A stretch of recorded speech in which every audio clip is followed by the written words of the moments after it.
Sejam bem-vindos à Comunhão Espírita de Brasília. Damos as boas-vindas também àqueles que acompanham esse nosso encontro pelo canal da Comunhão no YouTube. E nós vamos iniciar esse nosso encontro de hoje lendo um breve trecho do capítulo 28 do Evangelho segundo o Espiritismo, no sentido de nos auxiliar nesta noite, para que nós todos tenhamos o melhor proveito possível do nosso momento de repouso diário. Então, o trecho que selecionamos diz o seguinte: o sono tem por objetivo dar repouso ao corpo. Porém, o espírito não precisa desse descanso. Enquanto os sentidos físicos se acham, de certa forma, entorpecidos durante o sono, a alma, em parte, se desprende e entra em contato com outros espíritos no plano espiritual. O sono é um período que foi concedido ao homem para, fundamentalmente, repor as forças orgânicas, mas também a reposição das forças morais. Enquanto o corpo físico recupera os elementos que perdeu por efeito da atividade do dia a dia, o espírito vai se recompor entre outros espíritos. Absorve neste momento, por meio daquilo que vê, por meio daquilo que ouve, pelos conselhos que recebe, orientações que, ao despertar, surgirão na forma de intuição. Nós que temos o conhecimento dessa verdade, diz o Evangelho, devemos elevar o nosso pensamento a Deus quando sentimos que se aproxima o momento do sono e pedir o conselho do nosso mentor espiritual, para que possamos bem aproveitar esse momento do sono diário e no outro dia, no dia que se segue, reunir as forças necessárias para superar as dificuldades de cada dia. Então, o sono, que os médicos que cuidam do corpo físico nos chamam a atenção, de que é fundamental, inclusive para uma boa memória, nós que temos o conhecimento, sabemos que podemos aproveitar esse momento também para aprender um pouco mais e utilizar os conhecimentos daqueles que se identificam com o nosso projeto de bem-estar, de felicidade, que podem nos auxiliar, começando primeiramente, naturalmente, pelo nosso anjo da guarda, o nosso mentor espiritual na visão espírita. Então, nós vamos iniciar o nosso encontro de hoje com uma breve oração, em que todos estão convidados. O ideal é que nos posicionemos de uma maneira o mais possível confortável, com os 2 pés apoiados no chão, as 2 mãos apoiadas nas pernas, e aqueles que se sentirem à vontade, podemos fechar os nossos olhos, porque dessa forma contribuímos para uma melhor concentração, para que nós possamos, então, aproveitar esse momento da melhor forma possível. Mestre Jesus, no momento em que nos reunimos nesta casa abençoada, que nos acolhe a todos, a Comunhão Espírita de Brasília, desejamos agradecer pela oportunidade, enquanto tantos no nosso planeta encontram-se hoje recolhidos nos hospitais, buscando a recuperação em relação à contaminação do vírus. Nós estamos aqui reunidos para refletir sobre os vossos ensinamentos. Por essa oportunidade, pensemos juntos. Graças a Deus, obrigado, Jesus. O nosso tema de hoje, ele fala sobre um cuidado. E todos nós aprendemos desde uma idade muito jovem a cuidar do nosso corpo físico. Lavar as mãos, tomar banho diariamente e assim por diante. Mas poucos de nós recebemos as boas orientações para cuidar bem da nossa mente. Dentro de casa, por exemplo, o ideal é que os nossos orientadores, os nossos pais, os nossos avós, observem, ou seja, coloquem em prática, mas nos orientem para que nós evitemos falar palavrão dentro de casa. Para que nós tenhamos o hábito de respeitar os mais velhos. E é muito fácil de observar. Eu tenho mais de 60 anos. E a maioria das pessoas com quem convivo não tiveram essa orientação. Porque se tivessem, me tratariam de forma diferente daquela que me tratam. Na universidade, onde dou aula, na UNB, também ocorre da mesma forma. Não só com os alunos, como os funcionários.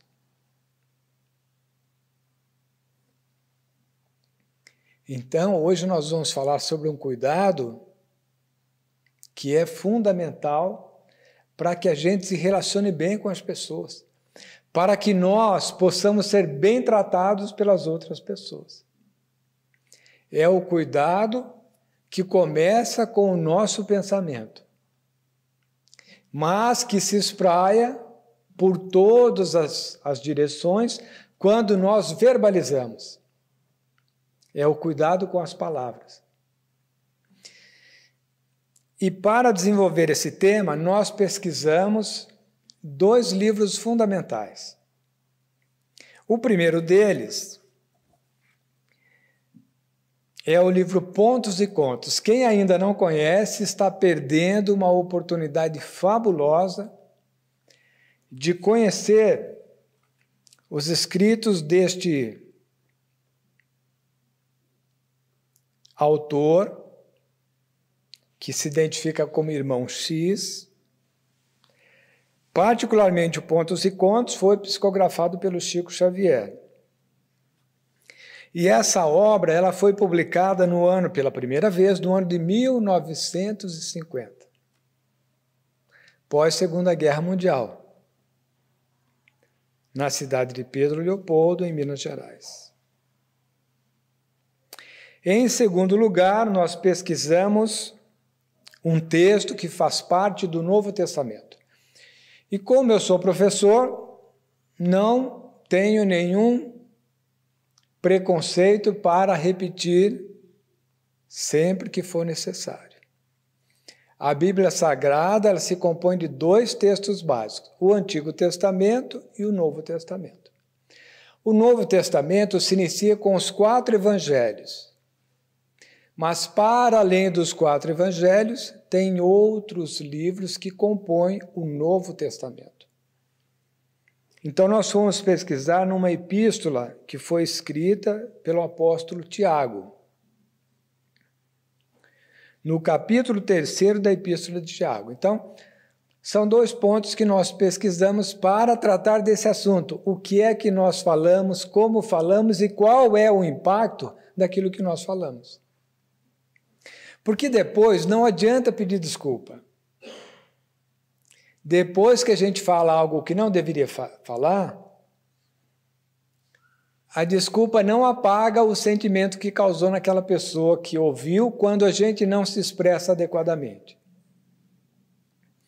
Então, quando nós recorremos ao Evangelho, fica muito claro que nós devemos exercitar com o outro, em relação àquilo que ouvimos, a mesma coisa que nós gostaríamos que nós recebêssemos tratamento quando expressamos algo que não é adequado. Mas o ideal é que nós cuidemos do nosso pensamento, para que quando verbalizarmos, o que nós formos falar está passando pelo crivo daquilo que nós estamos pensando. E se nós pensamos bem, iremos falar bem. Se a pessoa que se dirige a nós está num momento de tranquilidade e de equilíbrio, ela vai nos tratar bem. Se a pessoa não nos trata bem da forma como se expressa, é porque aquela pessoa não está bem. E como nós também desejamos ser compreendidos, é a hora de colocarmos em prática aquilo que Jesus recomenda no Evangelho, que é a compreensão. Que nós lemos do Evangelho que Jesus recomenda amar os inimigos. Coisa difícil, mas nós podemos traduzir pela compreensão. Compreender aquelas pessoas com quem convivemos, principalmente quando elas falam coisas que não nos agradam. Muito bem, então, do livro Pontos e Contos do Irmão X, nós selecionamos o capítulo 35.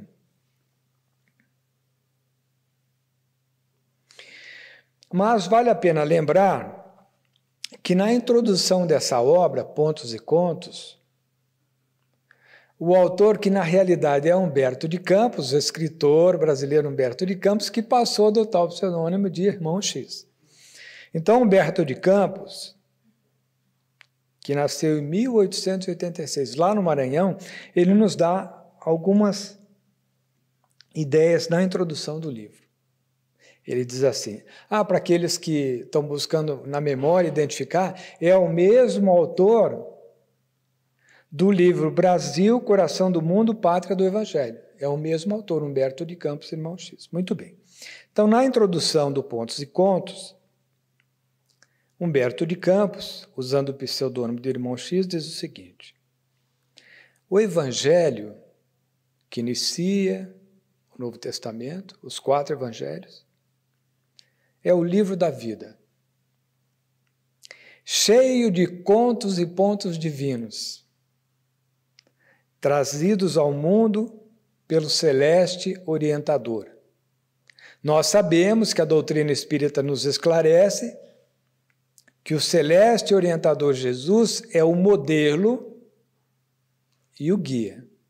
Modelo é aquilo que a gente deve seguir como exemplo, e guia porque está na nossa frente. Embora nós todos estejamos evoluindo, Jesus está muito à frente do nosso processo evolutivo. Em cada uma de suas páginas, diz o autor, o Espírito do Mestre Jesus brilha, sublime de graça e encantamento, beleza e simplicidade. Para que a gente possa experimentar o que Humberto de Campos está dizendo, basta que nós façamos um exercício diário. 5 minutinhos lendo o Evangelho antes de dormir. Um exercício simples. O dia tem 24 horas. 5 minutos, diariamente, para ler o Evangelho. Certa ocasião, um jovem procurou Chico Xavier, porque estava com dificuldade de dormir, insônia, e pediu uma orientação. Aí o Chico disse assim, meu filho, eu vou lhe dar uma recomendação. Leia todos os dias, antes de dormir, um trechinho do Evangelho. Peça ao seu anjo da guarda que você tenha uma boa noite de sono E quando você acordar, a primeira coisa que você vai fazer é ler um outro trechinho do Evangelho e pedir ao seu anjo da guarda que lhe ajude a ter um bom dia. Muito bem, o jovem foi-se embora. Tempos depois, esse jovem procurou o Chico de novo. Disse assim, seu Chico, eu vim aqui para lhe agradecer. E o Chico disse a ele, meu filho, mas eu não lhe fiz nada, por que você veio me agradecer? E o jovem disse assim, eu vim lhe agradecer porque há tempos atrás eu estive aqui e o senhor me recomendou que lesse o Evangelho, um trechinho do Evangelho, antes de dormir, diariamente, e ao acordar, ler um trechinho. Eu segui o que o senhor recomendou. Eu segui a sua recomendação. E o Chico perguntou, e o que aconteceu, meu filho? Seu Chico, agora estou dormindo bem. Venci a insônia. Então, se nós pesquisarmos, vamos encontrar um livro que se chama O Evangelho é um Santo Remédio, escrito por uma professora lá do interior de São Paulo. Tem aqui na nossa livraria, um livro muito bonito, de capa verde com os destaques em rosa. É uma professora que escreveu esse livro. O Evangelho é um Santo Remédio. São exemplos do poder do Evangelho. Porque quando nós lemos o Evangelho, em silêncio ou em voz alta, nós estamos trazendo a presença do ser mais perfeito que habitou o nosso planeta, a nos fazer companhia. E eu digo isso não teoricamente,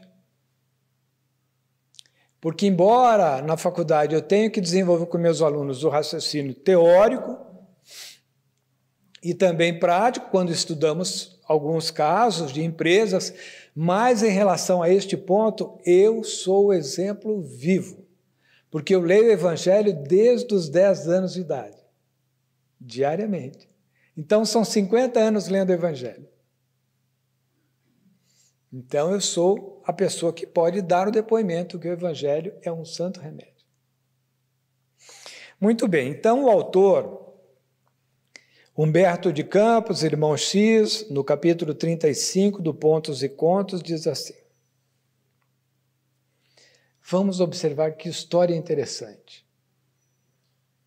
Conta-se que Tiago, um dos apóstolos, que fazia parte dos apóstolos que seguiam Jesus, quando viajava de Jerusalém à cidade de Betânia, então, Jerusalém permaneceu com o mesmo nome, mas Betânia hoje é conhecida como Cisjordânia. Aliás, naquela época, Betânia era também chamada de Lazarie, que em árabe significa lugar de Lázaro. Muito bem, Tiago estava fazendo esse trajeto de Jerusalém até a cidade de Betânia. Mas ele não estava sozinho, Tiago estava acompanhado por um outro companheiro de nome Matias.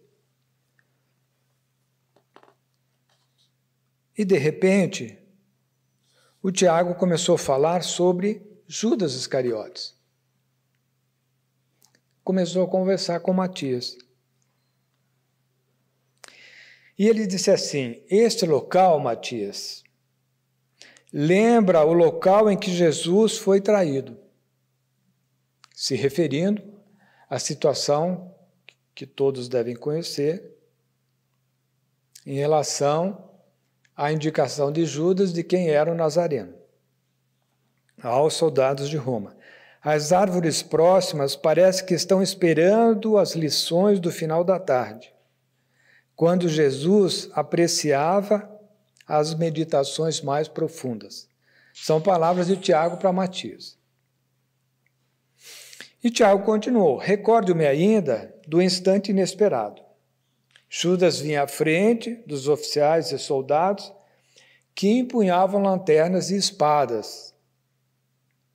Esperavam encontrá-lo à noite, porque Jesus muitas vezes sentia-se feliz em ministrar-nos ensinamentos à doce claridade noturna. O mestre, porém, vinha ao encontro dos oficiais e soldados e estava sorridente. Tem particularidades do Evangelho que muitas vezes a gente não para observar. Certa ocasião, uma pessoa queria conhecer Jesus, Mas eu acredito que essa pessoa tinha a minha estatura, baixinho. Então, o que acontece? Vivia uma multidão em torno de Jesus. E essa pessoa não conseguia enxergá-lo. Então, ele teve uma ideia. Quando Jesus passava, eu subia em cima de uma árvore, que aí eu vou conseguir vê-lo lá embaixo. Então, buscou informações e soube que Jesus ia passar por certa região. Esse personagem subiu numa árvore e quando Jesus passou, disse assim: desça dessa árvore, que hoje eu vou cear na sua casa. Mas não disse como eu estou dizendo, não, chamou pelo nome. Mas essa pessoa não conhecia Jesus, nunca tinha visto. Como é que Jesus chamou ele pelo nome? Zaqueu, desça dessa árvore. Como se Jesus...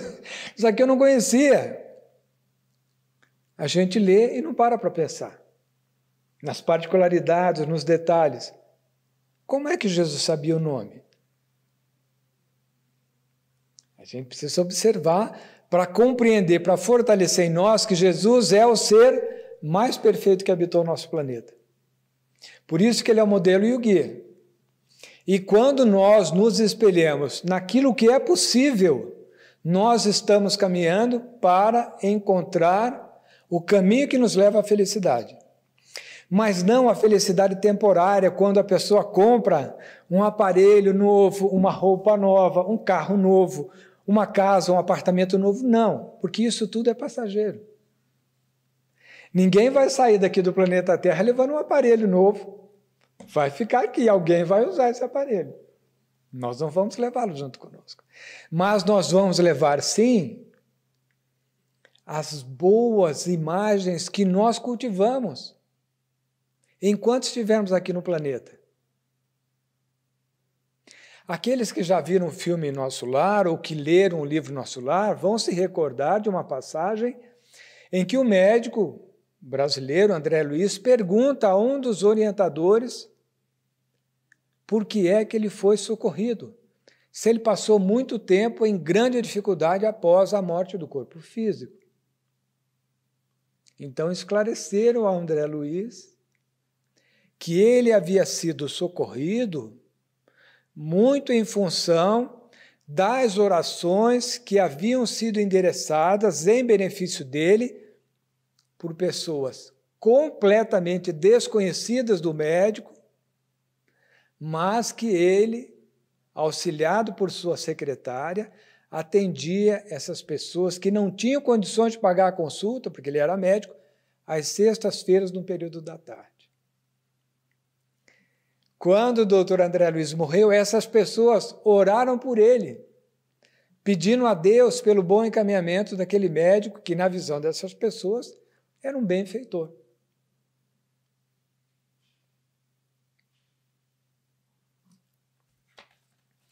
As oportunidades estão postas à nossa disposição diariamente. Basta que nós tenhamos olhos para reconhecer as oportunidades que estão colocadas na nossa frente, para que nós possamos colocá-las em prática. E quando desenvolvemos ações, por exemplo, no auxílio aos mais necessitados, estamos dando uma demonstração para nosso próprio interior que estamos iniciando o caminho para vencer o egoísmo. Já não somos mais o centro de todas as atenções, porque estamos dando atenção ao próximo, que também, como nós, quer ser feliz.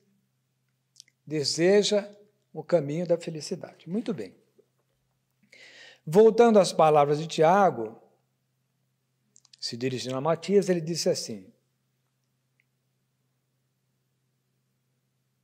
rememorando aquela passagem que ambos viram. Adiantou-se Judas e beijou Jesus no rosto.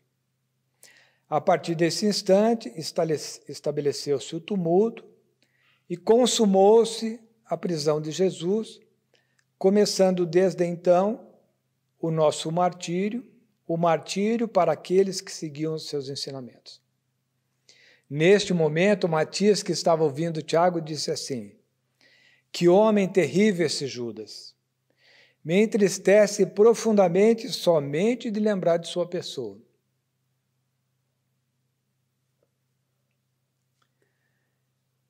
E Tiago completou: Judas será para sempre a nossa vergonha. Muitas vezes ouço a argumentação de Pedro, do apóstolo Pedro, que busca defendê-lo. Ouço com respeito a Pedro, mas me calo, porque para mim não existem palavras que possam defender Judas. Esse traidor será sempre um réu diante da humanidade. Foi ele que entregou o mestre aos sacerdotes criminosos e provocou a tragédia da crucificação. Para mim não tem desculpas. Pedro costuma afirmar que Judas não previa as consequências do ato de traição. Tampouco alimentava o propósito de eliminar o Messias amado. Contudo, não posso admitir com tranquilidade essa suposição. E então, continuando suas observações, Tiago lembrou-se também de João e Pedro e afirmou: Matias, João e Pedro asseguram que o infeliz Judas se arrependeu da traição. Entretanto, disse Tiago, eu chego a duvidar. Não creio que um traidor como aquele tenha encontrado sentimento de arrependimento. Nesse ponto do caminho, o velho apóstolo Tiago arregalou os olhos, interrompeu a caminhada e perguntou ao companheiro Matias: quem é aquele que vem lá ao longe, vestido em luz resplandecente? Assombrado com a visão, Matias então respondeu: também vejo, mas não consigo reconhecer de quem se trata. Foi então que Tiago, vivamente sensibilizado, reconheceu que era Jesus. E diante da figura do mestre, ajoelhou-se reverente. Jesus aproximou-se com a majestosa beleza da espiritualidade sublime e parou ao lado dos apóstolos. Calmamente, contemplou a ambos como um mestre afetuoso diante de dois aprendizes. Neste momento, Matias chorava sem força para erguer os olhos e fitar Jesus. Tiago, também em lágrimas, ousou olhar para Jesus e fez o seguinte pedido: Mestre, abençoai-nos neste momento. Jesus, atendendo o pedido, estendeu a mão direita e, como nada dissesse, o velho apóstolo Galileu considerou: Senhor, podemos voltar para Jerusalém a fim de cumprir a vossa vontade? E Jesus respondeu: não será possível, Tiago. Não vou agora com vocês, porque neste momento sigo em missão de auxílio a Judas. E sem acrescentar outras palavras, Jesus continuou a excursão solitária em sublime silêncio. Nessa noite, quando voltou a Jerusalém, o velho Tiago recolheu-se e, tomando os pergaminhos onde começara a escrever sua bela epístola, anotou em lágrimas suas famosas considerações sobre a língua humana. Eis a epístola de Tiago. Todos nós tropeçamos muitas vezes. Aquele que não peca no uso da língua deve ser considerado um homem de bem, capaz de refrear também o corpo todo. Devemos observar o fato de que, se conseguimos colocar um freio na boca do cavalo, para que esse cavalo nos obedeça, conseguimos controlar o corpo todo do animal. Podemos também observar o exemplo dos navios, por maiores que sejam, mesmo impelidos por ventos impetuosos, são conduzidos por um pequeno leme, em comparações às suas dimensões. Assim também a língua. Embora seja um membro pequeno, se comparado ao tamanho de outros órgãos que compõem o organismo físico, é comparável ao tamanho da chama que incendeia uma floresta. Ora, também a língua é um fogo, é o universo da malícia, e está entre os nossos membros contaminando o corpo todo. De fato, toda espécie de feras, de aves, de répteis, de animais marinhos, pode ser domada e tem sido domada pela espécie humana. Mas a língua, poucos são aqueles que conseguem domá-la. Ela é um mal que não desiste e está cheio de veneno mortífero. Com a nossa língua, podemos bendizer Jesus e também o Pai Criador, porém, com ela, ao mesmo tempo, podemos amaldiçoar as pessoas, que, vale lembrar, também são feitas à imagem de Deus.